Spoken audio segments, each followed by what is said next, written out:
Saludos cordiales, amigas y amigos. Los avances tecnológicos, el abaratamiento de las herramientas de la comunicación, el reconocimiento de otros derechos ciudadanos en algunos lugares del mundo, incluido Ecuador, nos están permitiendo participar y construir mensajes de manera más creativa.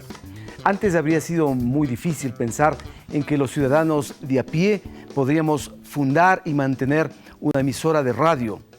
Imposible habría sido contar con una agencia de noticias o tener una productora de televisión.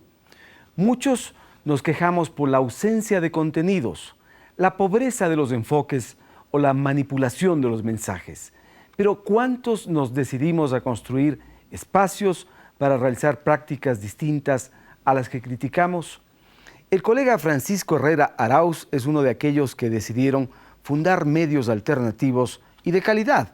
En su caso, la agencia Ecuador Inmediato y una emisora de radio por internet. Su vida, ligada casi siempre a la comunicación y a los ideales, es digna de ser contada. Por ello está en la caja de Pandora. Bienvenido, Francisco. Hola, Rodolfo. Un gusto tenerte aquí. Gracias, señor. ¿Qué ha sido más difícil en tu vida? ¿Ser Boy Scout, periodista, dirigente gremial, hijo de familia? Te diría que las cuatro cosas que se complementan con la de ser ciudadano. Todo ello es una historia que cuesta levantarla a diario y no solo hacerla, sino mantenerla. Y lo otro, enfrentar en cada una de ellas desde el trajinar permanente al prejuicio, al conflicto, al mal comentario, o el estímulo de ver el resultado en la gente, que sí acepta o que sí entiende lo que se trató de hacer desde un principio y que ahora se plasmen los resultados que tenemos. Muy bien. Francisco, tenemos aquí un perfil de tu vida. Vamos a mostrar una parte. Es difícil en pocos minutos mostrar todo, pero queremos que veas este enfoque que tiene Santiago Estrella, el periodista Santiago Estrella, respecto de quién es Francisco Herrera.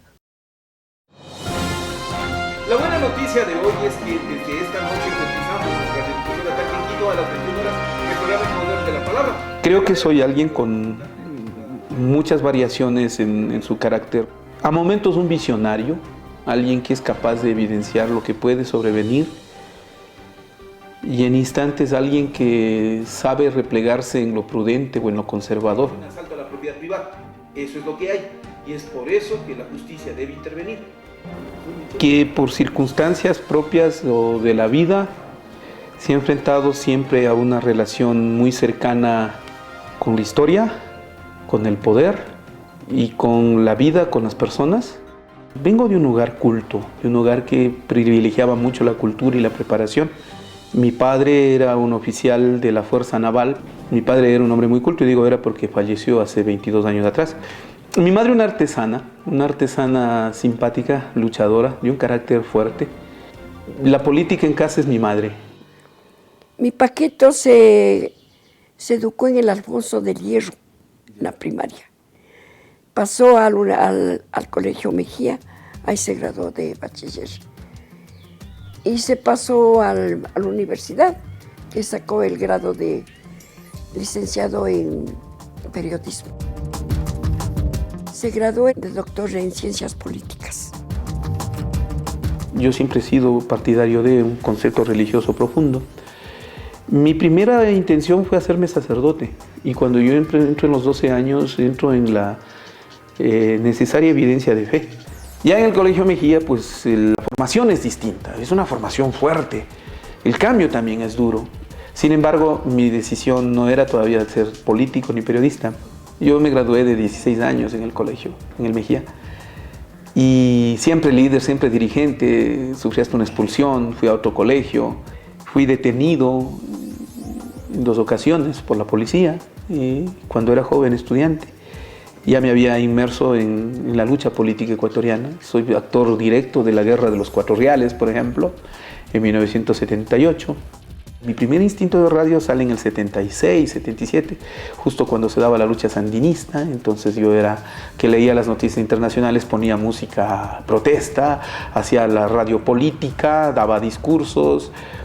fue mi inicio en radio. Entonces, cuando voy a Sonorama es justo cuando llega al poder Jaime Roldós. Y mi estreno como periodista es cubriendo la posesión de Jaime Roldós. Francisco Herrera Arauz es un periodista distinguido. Lo he considerado siempre como uno de los buenos periodistas y desde muy pequeño él ya tenía realmente o se distinguía por su forma de hacer las noticias, de cubrir las noticias, de cubrir las fuentes, etc.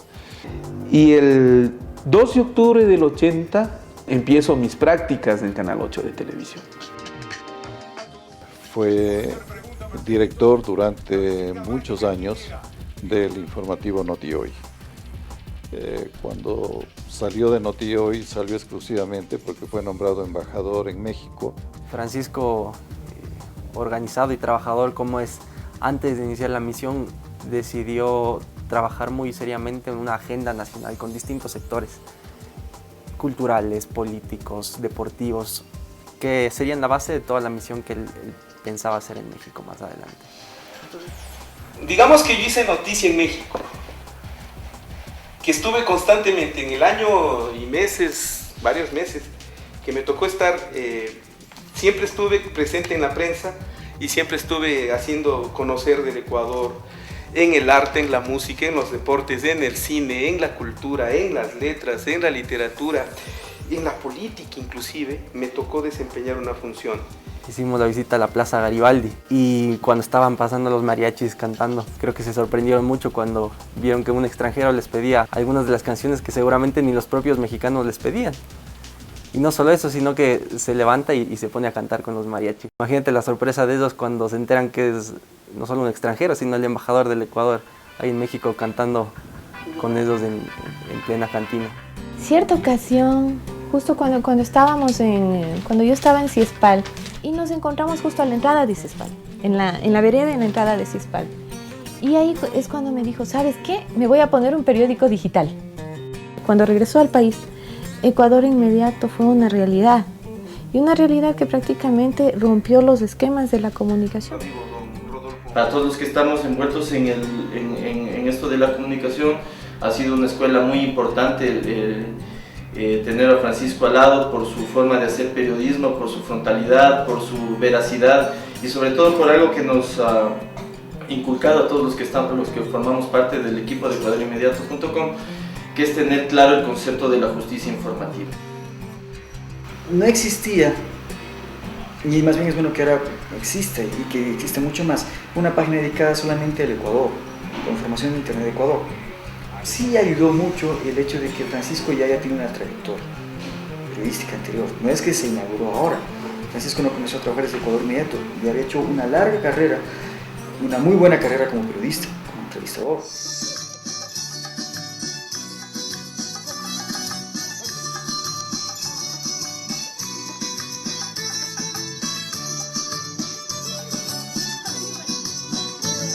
A ver, a mí me chifla la idea de tener un hijo ahora. Vamos, me encantaría. No me he casado porque la mujer que yo siempre amé, que considero fue la mujer de mi vida, se llama Rita Estrella. Es uno de los grandes amores que he tenido en mi vida, no se casó conmigo.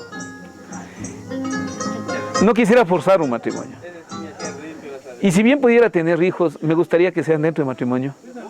Me gustaría que sean en familia y que tengan una familia unida, que sea la que le garantice su futuro, como fue en mi caso. Entonces, de la música, los bailes, sí, me encanta bailar, vamos, hombre. Aprendí a bailar respetablemente bien la música tropical, me gustan los ritmos del Caribe, sobre todo, lo hago bien. Yo digo que algún día terminaré de cantante de una orquesta de salsa. Si no me hubiera metido a periodista, me hubiera metido a eso. Yo prefiero exhibir, realmente, insisto que soy un hombre feliz. Prefiero exhibir lo mejor que yo tengo y eso es en contadas ocasiones, ahora con ustedes. Pero yo prefiero que no se entere, ¿para qué? Yo prefiero estar tranquilo como estoy. Bueno, espero que aquí estés tranquilo. Sí, lo estoy, sin duda alguna. Bueno, esto de que quisiste ser cura no sabíamos, ¿no? ¿Por qué quisiste ser cura y por qué desistes luego? La cercanía religiosa siempre proviene del hogar, la formación viene de mi madre, pero también el acercamiento, yo estoy hablándote de los 70s, en donde el discurso religioso era muy ligado al discurso de lo social, de lo cercano a los indios, de lo cercano a los sectores más desprotegidos. Y los que han trabajado mucho en esto eran los salesianos, fue con ellos con quienes me vinculé. ¿Por qué desistes? Porque ya entro en otra formación. Paso al colegio, esto es en la etapa del paso de escuela a colegio, cuando intento acercarme y desisto luego cuando paso al colegio. Y entras en una formación política, y yo entro en una formación política directa. Mi aspiración en algún momento sí fue ser político. ¿Y has desistido? He desistido de ser político. He desistido. ¿Por qué? Porque la vida me ha dado más bien la oportunidad de estar cerca de la historia, cerca del poder y de la política en el periodismo. Si hubieras sido cura, este momento tendrías el rango de obispo. Sería ¿Por la corona? Bueno, eso ya es parte del proceso del tiempo. Pero ya tendrías, ¿no? Con tantos años, formarías parte de la conferencia episcopal. ¿Qué haría el obispo Herrera dentro de la conferencia? Yo he sido muy rebelde en el periodismo. Y lo hubiera sido también en la iglesia.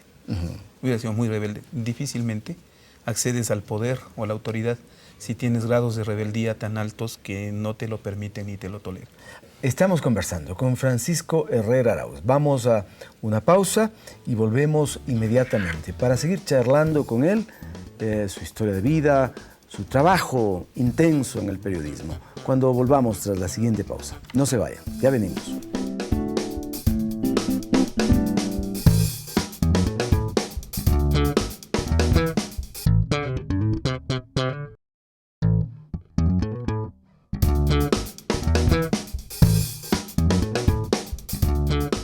De vuelta con Francisco Herrera Arauz en la Caja de Pandora. Ya vimos el perfil, sabemos algunas cosas de tu vida. Entre otras cosas, yo quiero preguntarte, ¿de chico escuchaste discutir de política en tu casa? Sí, mucho. ¿Sí? Mi madre es la que lleva la causa política, muy cercana a lo liberal primero. Más ella se allegó a la izquierda democrática, a la que le funda. Ella es fundadora de la izquierda democrática, junto con Manuel Córdoba Galarza, con Gonzalo Arauz, que es su primo. Entonces, es la disidencia del me imagino del que Partido de ese Liberal. tiempo. Pero yo desde siempre vi en casa la actividad política incesante. Mi madre era participante de los comités electorales.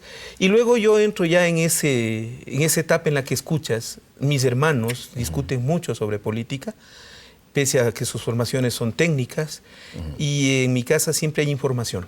Pero tu madre lleva la batuta. Lleva de la discusión, la ¿no? discusión política, es la que lleva. Con gran ímpetu político. Mi padre, por ser militar, no lo escuché discutir de política, pero sin embargo, con el tiempo, cuando falleció mi padre, yo encontré entre sus libros una cantidad de libros apreciables, con escritos de Fidel Castro, por ejemplo, al que entiendo le admiraba, de Mao Zedong, libros de análisis de la revolución social, de la causa social en América. Mi padre fue una persona formada también dentro de la política, como profesor de inglés, luego formado como economista y luego también dentro de la Armada. Ahora, te pregunto esto porque conozco, aquí hemos tenido algunas historias de vida y generalmente quienes de chicos escucharon de política parece que tuvieron una visión posterior también de esta, ¿no? Tuvieron una gran comprensión de lo que es la política en toda sociedad. Entonces, tu mamá ha dirigido, ha tenido la batuta en estos temas. Quienes te conocen dicen que tú tienes mamitis. ¿Eso es así? Me parece precioso el término, sí. ¿Cómo es la relación? Yo me llevo muy bien con mi madre por el punto de vista humano. Por haber sostenido mi hogar, por haberme dado familia, por haber estado al lado nuestro en los mejores ratos y en los peores. Hubo un tiempo en que yo me enfermé muy seriamente, a los 17, 18. ¿Qué te pasó? Resultado de la tortura de la policía. Me destruyeron las rodillas, la columna. Y ahí es cuando sientes que alguien, todo el mundo puede estar al lado, pero alguien es capaz de darte la mano. Te voy a preguntar más adelante sobre ese tema específico de tortura. Pero con referencia a mi madre, entonces se convierte en la persona que te dé el ejemplo, que te dé el apoyo y que te levanta. Yo tengo el privilegio de tener madre todavía. Y por eso es que la contemplo y la considero tanto. Porque además ha sabido estar al lado mío, como al lado de todos sus hijos, en el mejor y en el peor momento. Y con una gran habilidad, no solamente de ánimo, sino también en sus manos. Es una artesana preciosa, ¿no? Claro que, por ejemplo, fíjate que yo no heredé. Soy un torpe manual. Y yo admiro lo que no puedo. Y mi madre es un caso de eso. Muy bien, vamos a buscar ya en la parte interactiva de este programa, Francisco, tenemos 4 videoclips que los vas a abrir en el orden que tú prefieras. Cada uno de ellos nos llevará seguramente a tratar temas interesantes de tu vida. Vamos a ver. Allí tienes Vida, Grande y Antiguo, Crisis, Rey Eterno. ¿Por dónde quieres empezar? Los nombres me parecen sugestivos. Vida. Vamos por Vida. Tú tienes el control. Bueno, pues entonces, fíjate que en casa de herrero, cuchillo de palo. Ahí está. Sin embargo, el ministro de Gobierno, Luis Robles, considera que debe esperarse un tiempo para saber si el grupo Alfaro Vive desaparece o continúa operando en el país. Alfaro Vive Carajo nace en 1983 y realmente nace como una necesidad política. Aquí en el país había un vacío de un proyecto para el pueblo. La democracia, justicia social, la independencia económica, la soberanía nacional y la construcción de una patria latinoamericana. Esos eran los objetivos históricos con los que nació Alfaro Vive Carajo. Dando su primer golpe publicitario en agosto de ese año cuando roba las espadas de Alfaro en la ciudad de Guayaquil. Yo había tenido una relación con Alfaro Vive. Muchos de los que se formaron en Alfaro Vive, que hoy están muertos, son gente con las cuales yo compartí. Eran mis años juveniles de la lucha política. Cuando yo me enfermo, yo me voy a la cama y ellos desaparecen y asomaron en la clandestinidad. Es decir, yo ya no los volví a ver, sino en la morgue. La respuesta a esos objetivos por los que luchábamos realmente fueron de terror. En ese espacio es donde nos investigaban, donde estuve desnuda todo el tiempo, donde me pusieron electricidad en las manos, donde me daban golpes, me lanzaban agua fría. Por comentarios de los policías conocimos que 3 Alfaros se autoinmolaron y 2 jugaron desconociéndose la forma y el modo. Se las tomaron con todos aquellos que no pensaban, como los socialcristianos. León Febres Cordero ordenó que se me mate, ordenó que se me asesine, porque era de Alfaro Vive y estaba metido en la prensa y cuidado, estos hay que matarlos la víspera, como acostumbraba a decir el también fallecido Joffre Torobay. Que por qué me mandó a matar no lo sé, que Dios le perdone, pero el tipo no tenía ningún derecho a disponer sobre la vida de las personas. El primer mandatario puntualizó que el secuestro tenía fines políticos y delictivos, confirmando la participación del M-19 y de Alfaro Vive. Cuando yo ahora les escucho hablar a algunas personas con excesiva dureza o crudeza sobre las supuestas persecuciones a la prensa, digo, ustedes aquí se están olvidando de un capítulo negro en la historia del país que fue Febres Cordero. ¿De qué me están hablando aquí ahora? Cuando en los años de Febres Cordero, de los años criminales del Partido Social Cristiano, aquí se asesinaba a la gente. Hay una guerra sucia que no se ha contado a la nación. Que yo fui testigo, insisto, testigo privilegiado de la historia. Según un testigo presencial, los asaltantes pertenecerían al grupo Alfaro Vive, grupo subversivo que en menos de 30 días han dado similares golpes en esta capital. ¿Cuáles son las pruebas que tuviste para afirmar que Febres Cordero había ordenado que se te mate, como dices en este testimonio? Lamentablemente también están fallecidas las 2 personas con las cuales me tocó compartir ese lamentable secreto. La una es Cristina Mantilla, dueña de Canal 8, y la otra también fallecida, una grata amiga, Cristina Tamayo. 2 damas en su excelencia para mí, que la una era gerente del canal donde trabajaba y la otra era jefe de información. ¿Y cuáles eran las fuentes de ellas? Febres Cordero. De modo directo. Eran partidarios de Febres Cordero. Me pidieron que me aleje totalmente de la presidencia, me aleje de la cobertura de presidencia. Sí lo hice, y lo hice durante 4 años. No hubo necesidad ni siquiera de acercarse, ni de confirmar. Simplemente que quede en la conciencia de que, habiendo tenido tan solo una vinculación lejana, extremadamente lejana, aquí se disponía sobre la vida de las gentes. ¿Cuál era tu vinculación con ABC? Ninguna. Ninguna. Extrañamente ninguna. No fui militante de ABC. Fui compañero y amigo de muchos de los cabezas principales de Alfaro Vive. Fausto Basantes. Fausto Basantes, Arturo Jarrín, Ricardo Merino. Estuvo también James Vázquez, a quienes los conocía por la actividad política en mi colegio, por la actividad política incesante en el tiempo en el que estábamos compartiendo. Y luego, cuando ellos deciden fundar Alfaro Vive, es justo el tiempo en el que yo caigo enfermo. Y caigo enfermo por 1 año y medio. ¿Y caes enfermo por un proceso de represión, has dicho? Sí, señor. ¿En qué circunstancias? De la guerra ¿Por qué te detienen? De la guerra de los 4 reales. Yo era uno de los directivos. La insurrección prendió en Quito. Esa es otra historia no contada. La policía me detiene, me llevan a Puzuquí. Me torturan en forma extrema. Me destrozan las rodillas. Durante la guerra de los 4 reales, gobierno de Osvaldo Hurtado. No, la dictadura militar de la dictadura militar. Poveda, Durán Arcentales y Leoro Blanco. Y a mí se me destruyen las rodillas un tanto y se me genera un conflicto en la espalda. Está bien. Un tiempo después, eso me cobró muy serio mi salud, me deterioró seriamente. Me tocó estar en cama 1 año y medio. Cuando terminó eso, cuando yo me levanto y ya me reincorporo, dejo de estudiar odontología, me meto a estudiar periodismo, paso a trabajar en Canal 8, voy a trabajar a Canal 8 y ya no encontré a ninguno de ellos. Ninguno, en lo absoluto. Los volví a ver en la morgue. A Fausto Basantes lo entrevistaría en el penal, porque fue detenido.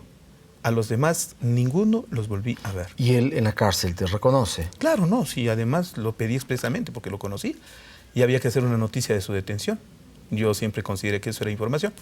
Cuando ya me dedico al periodismo abiertamente, pues no encuentro ninguna cercanía, ninguna militancia, no tengo ninguna relación ya con ellos, sino con el paso del tiempo este pedazo de historia.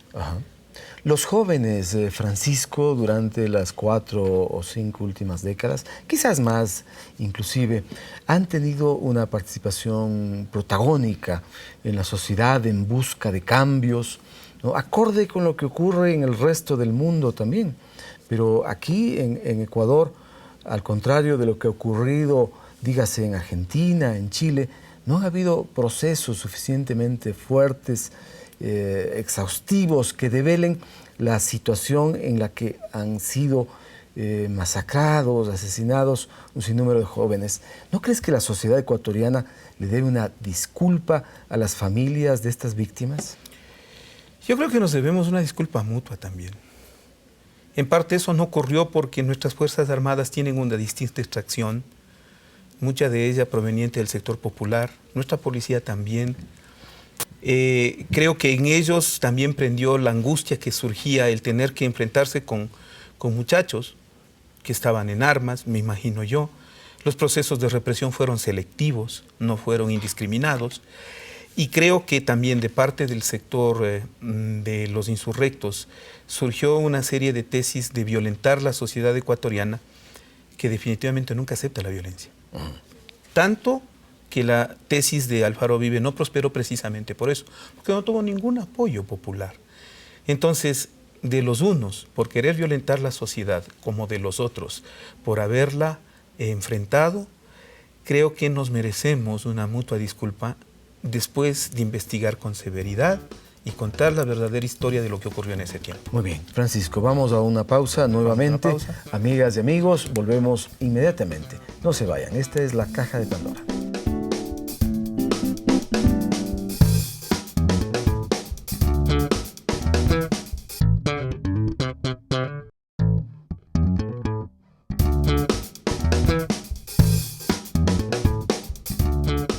De vuelta en la Caja de Pandora con Francisco Herrera Arauz. Esto de ser periodista te ha puesto en momentos cruciales de la vida, ¿no? Pero también has sido actor. Has dicho que formaste parte de ese grupo que llevó adelante la Guerra de los 4 Reales. La Guerra de los 4 Reales. ¿Qué era esto? ¿Oponerse a la elevación de los pasajes? Fue entre el 1 y el 30 de abril del año 1978. Yo era estudiante, me habían expulsado del Mejía, fui a Quito curso al Nacional Eloy Alfaro, participé con varios... ¿Y por qué te expulsan? Por haber participado en una huelga en el Mejía. Entonces, una toma del colegio. Sí, me condiciona la matrícula por 1 año, no puedo volver al Mejía. Entonces, en ese momento tengo la participación en el Eloy Alfaro. Ahí destaco varios nombres. Hugo Nolivos, que era compañero del Consejo Estudiantil de ese tiempo. Patricio Echeverría era otro. Un lamentablemente fallecido ya, que es Freddy Rizzo. Mi hermano Daniel Eugenio, que estaba en cambio en el Mejía, que me acompañaba mucho justo con Ricardo Merino. Y entonces yo participé de todo ese proceso de insurrección que perdimos. Finalmente el gobierno se impuso y subió de un Sucre a 1.40 el valor del transporte. No quiso reconocer el pasaje estudiantil. Yo era un militante más. Era, creo que sí, un actor, pero de muy bajo nivel, si quieres. No era ni el dirigente máximo, ni mucho menos. Pero era un participante activo. De ahí terminé yo detenido y la lucha se perdió totalmente. Y otros chicos también fueron detenidos. Sí. Hubieron algunos más. Algunos, los que yo recuerdo. Reinaldo Figueroa. Alguien más. Va. A lo largo de la vida tú has ido cosechando amigos. ¿Quiénes son los amigos que más están en tu memoria, en tu corazón? No soy de muchos amigos. Tengo algunos miedos con relación a las amistades. El miedo a la traición, el miedo a la deslealtad me pegan mucho. Cuando has estado fuera del país, ¿ha habido amigos que te han estado cerca de ti? Probablemente en un caso. Quizás ecuatorianos que han vivido en México mismo, donde tú estás un tiempo. No, muy poco. ¿No? Realmente. Alex Aguinaga, ¿qué significa para ti? Es un buen compadre, nada más. Es una persona muy, muy simpática en mi vida porque a Alex lo conozco por el periodismo y le pido que me comparta con los chicos scouts el ejemplo. Hicimos un proyecto que se llamaba Líderes para el Futuro. ¿Y en México? ¿Cómo fue la relación? Bueno, en México fue distante porque lamentablemente yo llego cuando él sale del Necaxa. Lo voy a ver al estadio, al estadio Azteca, saludamos un rato y luego al siguiente año, me parece que el siguiente tiempo estuvo en el Cruz Azul, muy poco, y de ahí se vino acá a Ecuador. O sea, él se vino a Liga Deportiva Universitaria. O sea, tuviste poquito tiempo. Muy poco tiempo. Sin embargo, para compartir, ¿no? Creo que es una amistad diferente. Su esposa es una persona muy agradable y sus hijas son realmente gratas. Bueno, ahora Alex Aguinaga está contigo. Te está escuchando. Hola, Alex. Qué gusto tenerte. Quisiéramos a la distancia mandarte un abrazo y que puedas conversar con Francisco Herrera. Hola, compadre. ¿Qué tal? ¿Cómo estás? Un gusto. ¿Cómo andas, Panchito? ¿Todo bien? Todo bien, compadre. Yo le digo compadre porque él es padrino de mi guagua, que es el grupo Scouts. Por eso es que... Además, el compadrazgo en México es muy fuerte. ¿Cómo está, compadre? Qué gusto verte. Sí, acá sí es muy fuerte. Bien, muchas gracias. Con el gusto de saludarte, felicitarte, desearte lo mejor siempre, mi querido Francisco. Gracias, Alex. Qué honor realmente. Bueno, pues con Alex, como les he contado, se comparte esta historia de haber apadrinado la siembra de un árbol. Te cuento, Alex, que el árbol está todavía en mi oficina ahí, sembrado en el jardín de mi oficina. Todavía lo mantenemos. Los chicos ya no son tan chicos, son grandototes y todo está muy bien. ¿Cómo está María Sol? ¿Cómo están las niñas? ¿Cómo está el chico, Alex? Bien, todos bien, muchas gracias. Todos bien aquí, ya estamos trabajando, andamos buscando oportunidades siempre y bueno, pues Cris todavía con la actuación y todo eso, ya ves que haciendo lo que nos gusta. ¿Tú qué estás haciendo? Yo bien, estoy ahorita trabajando con un equipo de primera A que se llama Chapulineros. Estamos esperando que nos den en la acreditación en federación para ya empezar a trabajar en forma natural. Lo tuyo siempre fue el fútbol y eres un triunfador. Yo recuerdo el día que le despedimos a Alex allá en México, cuando se venía acá al mejor equipo del mundo y sus alrededores, que es Liga Deportiva Universitaria. Y entonces a mi compadre realmente le hicieron un homenaje muy grato. México le despidió con cariño. México siempre te quiso, Alex. Y eso me constó en el momento en que te despidieron. Alex, ¿cómo ves a lo lejos a la selección ecuatoriana de fútbol? Bueno, yo creo que ha bajado su nivel. No está actuando de la mejor forma. Ha tenido actuaciones flojas las últimas. Pero bueno, yo espero que todavía que matemáticamente se tiene esperanza y hay que seguir con la selección hasta el final. Muy bien, Alex, muchas gracias por haber permitido que tengamos este enlace tan importante para Francisco. Te mandamos un fuerte abrazo. Siempre... Por favor, un abrazote enorme también a Francisco y los mejores deseos. Muy bien. Gracias, señor. Usted siempre es un caballero. Un gran abrazo, Alex. Qué bueno, pudimos hablar con él también. Esa me la tenía. Esa me la tenía muy bien, muy bien. A ver, vamos de inmediato. Tenemos la posibilidad de ver en este segmento un video adicional. ¿Qué será? Vamos, grande y antiguo. Ya viste vida, ¿no? Pues, ¿qué puede ser grande y antiguo? Pues, ¿qué puede ser? Veamos ahora. El movimiento Scout es el movimiento juvenil más grande del mundo. Tiene más o menos 28 millones de jóvenes, niños y jóvenes a nivel mundial. Es el movimiento más antiguo y más grande también del Ecuador. El movimiento Scout es un movimiento educativo. Principalmente tiene fines educativos. Los chicos ingresan a los 7 años y comienzan en un grupo que nosotros denominamos manada. Luego van pasando a diferentes ramas. Tenemos la manada, luego la tropa, luego los caminantes y a la final los rovers. Los rovers ya son en cambio la rama de los adultos de 17 a 21 años. Los Scouts ahora utilizamos un uniforme que sobre todo va acorde a nuestra dinámica de trabajo en el campo, de servicio comunitario. Lo que sí es fundamental para nosotros es que todo este proceso educativo está acompañado de un marco simbólico, que para nosotros es muy importante. La flor de lis nacional. Cada país tiene su flor de lis. Acá, este es de eventos mundiales, ¿no? El último evento mundial que yo asistí fue en México a un Rover Mood. Y esta es la insignia de Rover Scout. Yo soy del grupo 25 Interamericano, es un grupo que yo fundé. Y bueno, yo en los Scouts trabajé 20 años. Ganarte una insignia, ganarte un logo es en realidad el resultado de mucho trabajo, de mucho esfuerzo y lo valoras de esa manera, ¿no? Cada uno de estos símbolos son señal de identidad, de lo que estás tú cercano, de lo que eres, ¿no?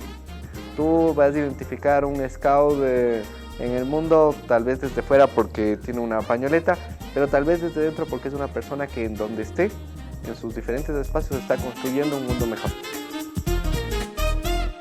¿Qué enseñanzas te han dejado los scouts? Vamos con una o dos, las más importantes. Aprender a vivir en equipo y aprender el sentido de la excelencia. Lo uno y lo otro son básicos. El equipo, el que si no haces un trabajo en conjunto no sale bien y tienes que coordinar para que todo salga ordenado. Y excelencia, porque si no haces las cosas con ese nivel, nunca podrás disfrutar. Por ejemplo, la vida en un campamento puede ser una vida preciosa si es que haces las cosas con excelencia, tiemplas bien la carpa, cocinas bien tus alimentos, haces un buen fuego, procedes a cubrir el agua, a tratar bien los alimentos. Pero si no lo haces bien, si no lo haces excelente, puede ser una vida miserable, puede ser desastrosa. Entonces, aprender esa escuela de vida en el sentido de grupo y el sentido de la excelencia son vitales, te sirven en la vida muchísimo. ¿Tú encuentras a los scouts en condición de adultos con posibilidades de grandes aportes? Si es que eres capaz de sobrellevar un esquema de vida, una filosofía de vida, sí. Una filosofía de vida que equivale a 10 mandatos en los scouts, para nosotros es básico. El scout es amable, el scout es cortés, el scout es ahorrativo, ve la naturaleza, la obra de Dios, trabaja sin esperar recompensa, es servicial, respeta a los demás. Ese tipo de valores son esquemas que te forman. Si los vives, tienes gran futuro. Así hay posibilidades de construir mundos mejores y esa debería ser una aspiración de toda la humanidad.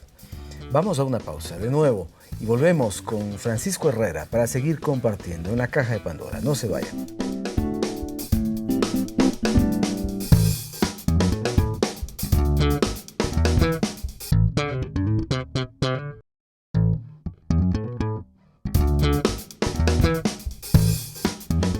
De vuelta en la Caja de Pandora con Francisco Herrera Arauz, periodista, escritor, doctor en jurisprudencia. Francisco, por acá tenemos un par de cajas adicionales, un par de videoclips que hay que abrirlos. Tienes Crisis, Rey Eterno. Bueno, pues vamos con Crisis. Con Crisis. Yo creo que la situación de los medios de comunicación en Ecuador es muy especial, ¿no? Primero, los medios tal como tradicionalmente los entendimos, los vivimos, ya no existen. Pero también se vive una crisis de lo que se consideraban los grandes medios tradicionales. Y lamentablemente estos grandes medios, muchos de ellos están plenamente identificados con el statu quo del neoliberalismo, especialmente del dominio del capital financiero. Entonces, ese tipo de práctica periodística ha contribuido mucho a la pérdida de credibilidad, de referencia, de un periodismo de calidad, ¿no? La libertad de expresión, como tantas otras libertades, están supeditadas a quien lo plantee. La libertad de expresión desde el punto de vista empresarial de los medios es la que favorece a sus inversiones, porque si hablamos del pueblo, el pueblo no tiene libertad de expresión.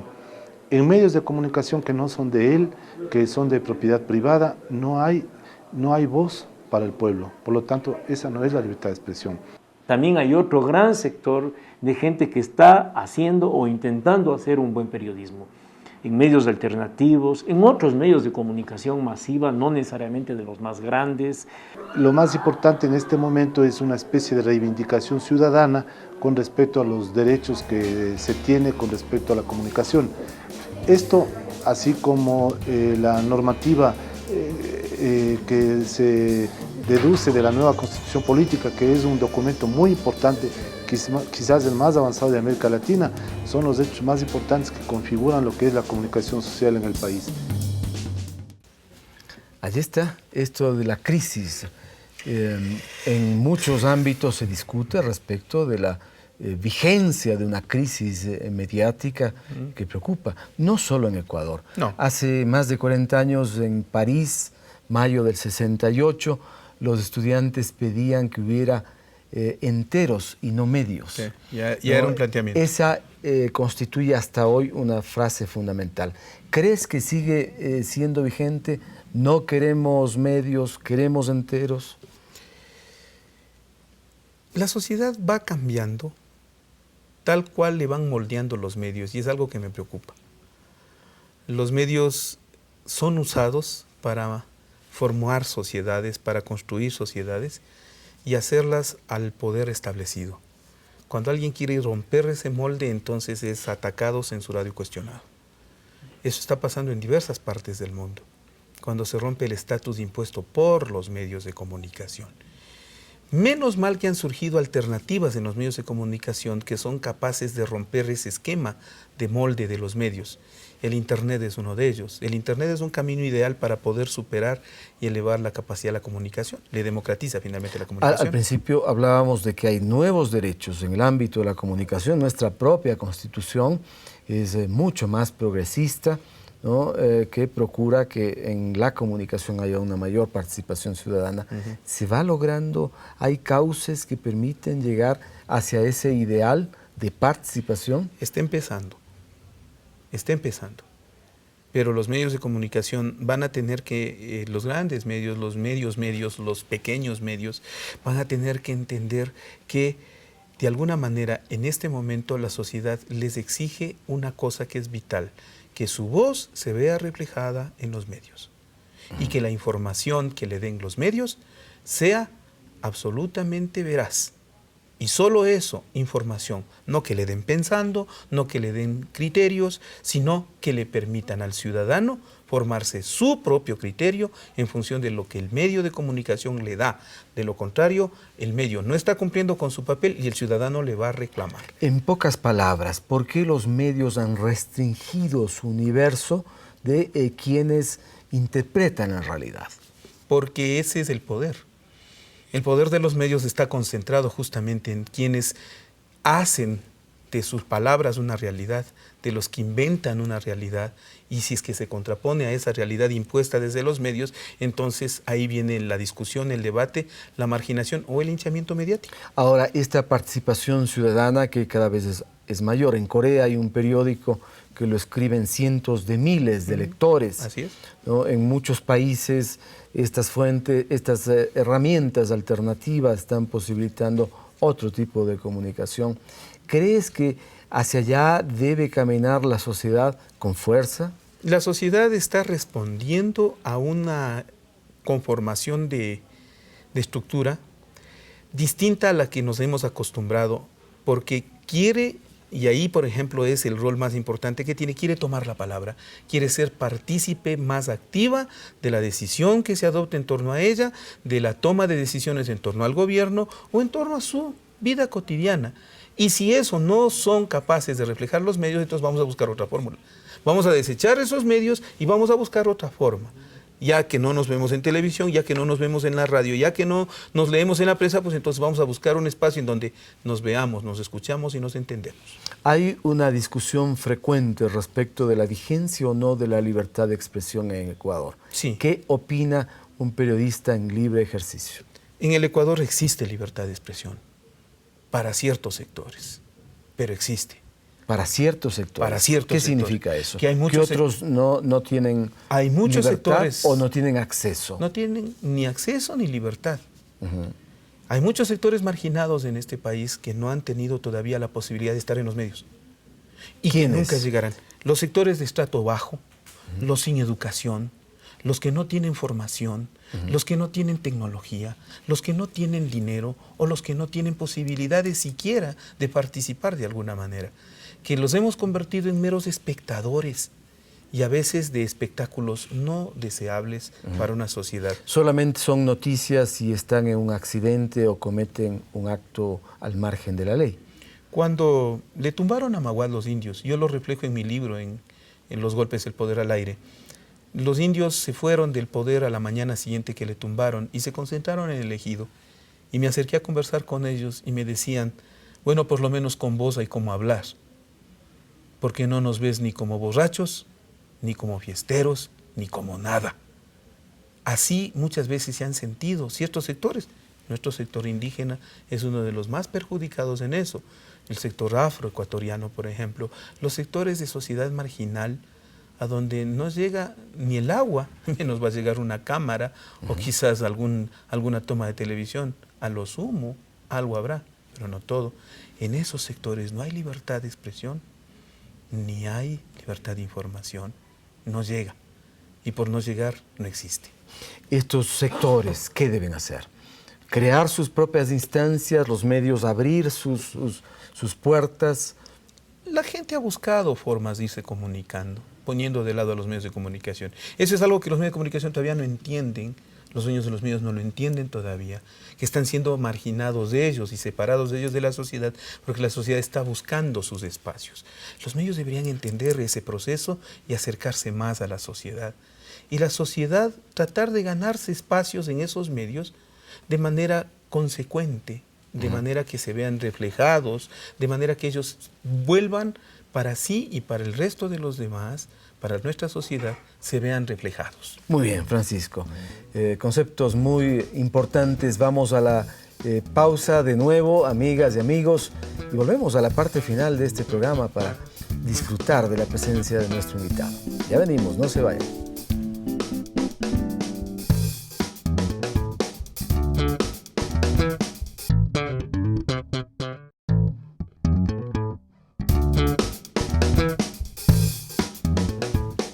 De vuelta en la parte final de La Caja de Pandora con Francisco Herrera Arauz. Francisco, creo que nos falta solamente un videoclip, ¿verdad? ¿El último? El último.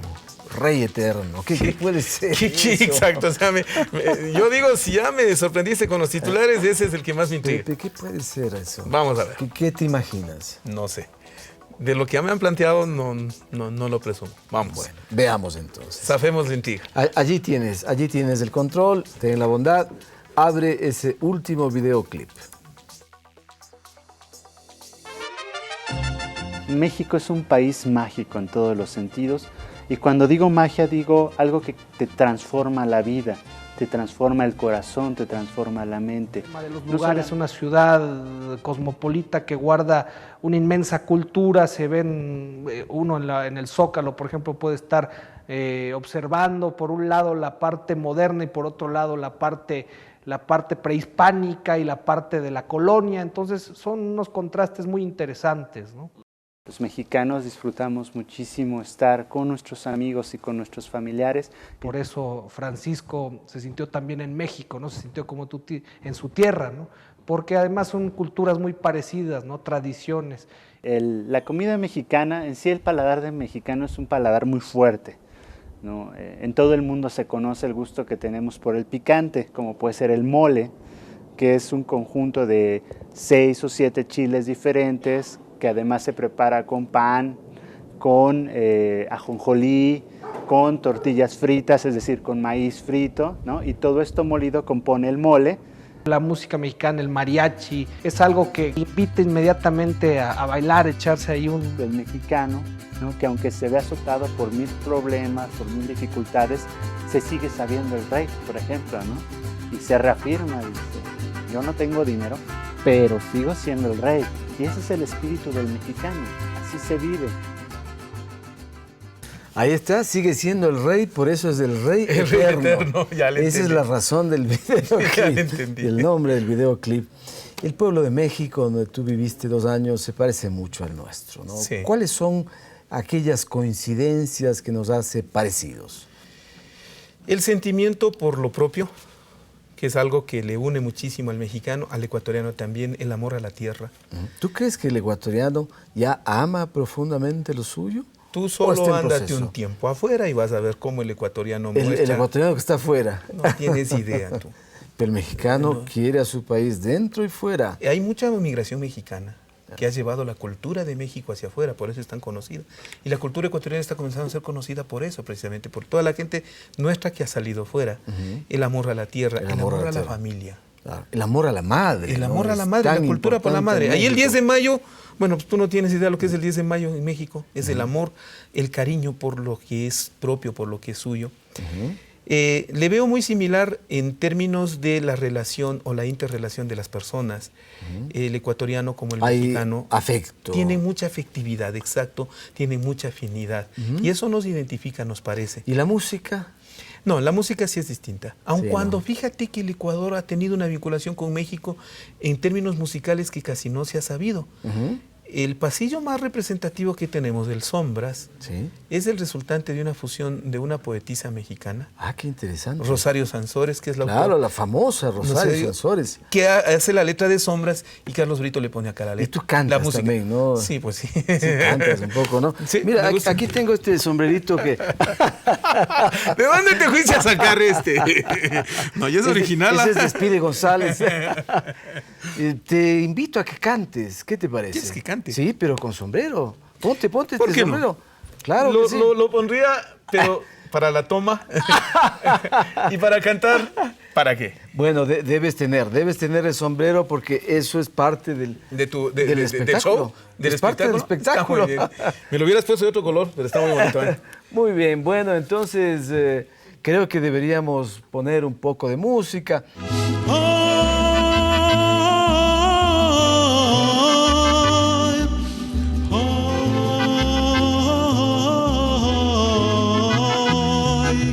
Quiero que se oiga mi llanto, como me dolió perderte después de quererla tanto. Bien. Felicitaciones. Felicitaciones, Francisco. Yo creo que los comunicadores hemos pecado a lo largo de los años sin descubrir el lado humano de los personajes. Y para mí, particularmente, tiene eso más importancia que cualquier otra cosa. Nos cuesta porque nosotros tratamos de buscar en el otro, sin querer revelar lo nuestro. Y cuando nos toca sacar lo nuestro, se nos hace difícil. Así es, así es. No, yo estoy encantado de poder escuchar. Gracias, Rodolfo. Además, cantas bien. Gracias, ¿no? Tienes un muy buen timbre de voz y por eso es que en el perfil decías que habrías querido ser, ¿no? Sí. un cantante de salsa también. Sí, ¿por qué no? En algún momento Bueno, lo... eso no vamos a Hoy ponerte no. a cantar. Es que no tienes orquesta, ¿eh? Pero bien, ¿esto has cultivado desde chico? Sí, igual. Me Sí. encantaba, siempre me gustó cantar. ¿En la familia también ha Claro, habido siempre posibilidades de hubo canto? música, ¿no? Siempre hubo música. El que lo hace profesionalmente ahora últimamente es mi hermano Daniel, Daniel Eugenio, y tengo una hermana que es pintora, entonces ella es artista, Carmen, y claro, entre ellos el arte es la parte vital. Y Bolívar, bueno, Bolívar es el más discreto como médico, no sé si te atendió alguna vez. Y... No todavía. No todavía. No todavía. Él es cardiólogo. Es cardiólogo. Y el inventor, que es Nelson, pues él es él cultiva mucho la música, por eso es director musical en la radio. Siendo inventor y matemático, pero entre todos hubo ese ambiente de fiesta, de música. Muy bien, Francisco. Un placer enorme. Gracias, señor. Tenerte aquí. No puedo esconder que eres mi amigo de toda la vida. Pues somos compañeros de tiempo. Hemos estado en las buenas y en las malas, Así es. haciendo un periodismo honesto, así espero, ¿no? Y creo que ahora el trabajo que haces es muy significativo. Esto de ir por las fuentes, por los medios alternativos y hacer lo que estás haciendo vale la pena. Gracias, por Rodolfo, eso muy gentil. hemos tenido el placer de invitarte. Muchas gracias a Rodolfo, sobre todo por ser compañeros. Hasta se puede volver difícil entrevistar y sin embargo no lo fue. Grata experiencia.